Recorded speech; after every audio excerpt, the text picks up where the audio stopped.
trains and subways. It begs the question, just how safe are we? For more, I'm joined by Congressman Peter Hoekstra. He's the ranking member on the House Intelligence Committee. Congressman, good to see you this morning. So what do you make of these arrests and the level of threat that they represent to the United States?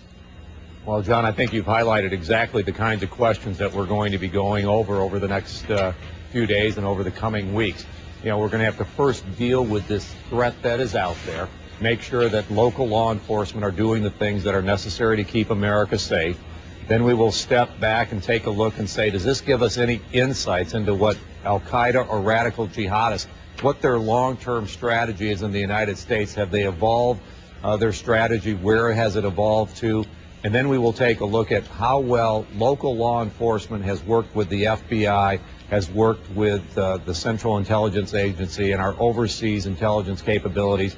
You know, that was one of the major problems before 9/11. Have we fixed those kinds of issues? Right. Authorities are painting a picture of a plot against transit systems here in New York City, but not necessarily limited to New York City. Other transit systems across the country, subways, bus systems, might be vulnerable as well. And it really is a reminder that even with all the security precautions we take, Congressman, that these are still considered, quote, soft targets.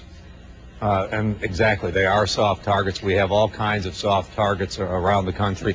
It still also tells us, you know, how little we really understand al-Qaeda. For the years immediately after 9/11, the speculation was that al-Qaeda would want to launch another attack against the United States, but they would want it to be a spectacular attack, bigger than 9/11.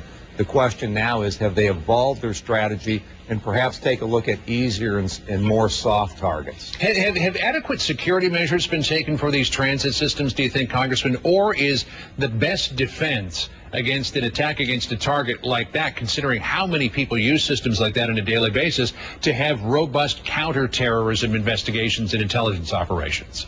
I think you have to have the robust counterterrorism investigations.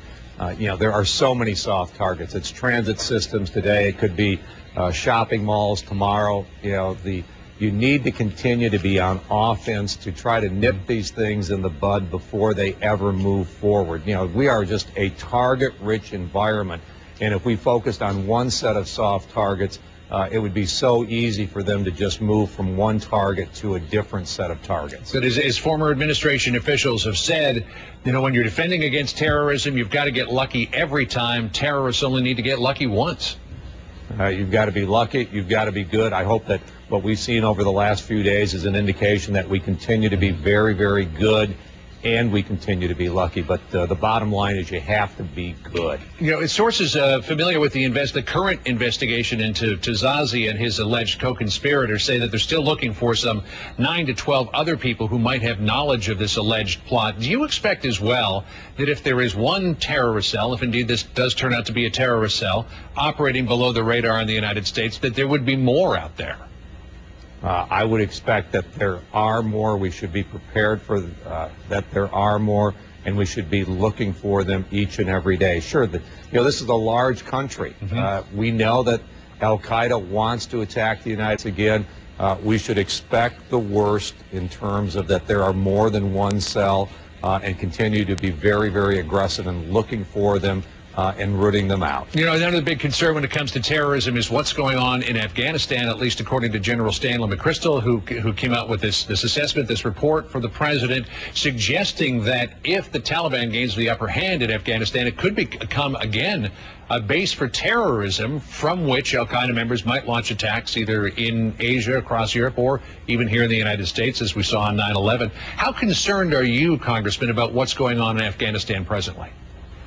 I'm very, very concerned. I think there's a number of strategies that this administration have put in place that I am concerned about that create some confusion, create some concern about, are we committed to winning in Afghanistan? I think the president over the coming days, over the coming weeks, is going to have to put in place a clear strategy that indicates that he is committed to winning not only in Afghanistan, but that he's also committed to making sure that the Taliban, that al-Qaeda, that radical jihadists do not have a safe haven anywhere in the planet, that we're going to continue to be on offense. So I think that we need to look very, very clearly at the strategy that the president's going to outline in the coming days.